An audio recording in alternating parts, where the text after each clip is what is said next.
My friends and I are playing through a game called Pandemic Legacy. It's a board game where you work together to try and save the world from diseases that are running rampant across the world over the course of an in-game year. Now, as you play the game, you can't turn back. Now, you get 2 tries for each month of the year, but if you mess up the second time, you just keep going.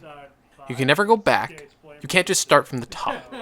Then there are moments in the game where you literally have to destroy the very cards that you're using. Now, I have always tried my best to take care of my board games, make sure that I have all the pieces when we put them away, and try and keep them in good condition so I can always play them again. There are times I feel terrible when I even bend a card.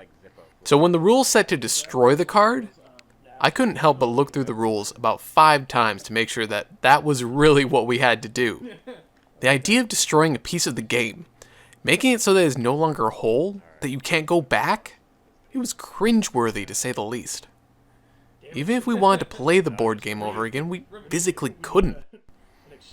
As we continued to play the game, it had us put stickers on the board for cities that were starting to riot, creating chaos in the game. Slowly the board will change, cards will be lost, if one of our characters dies we have to rip it up.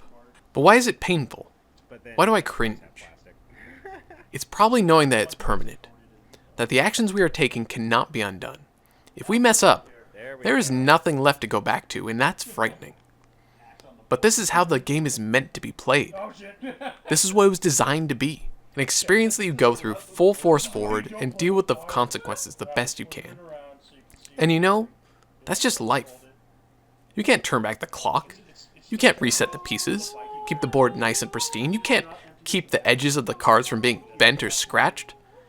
Life happens, and your only recourse is to keep going.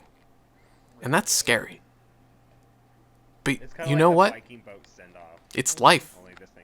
And humans and every other living thing on the planet has been doing it since creation. That's just how the game is meant to be played.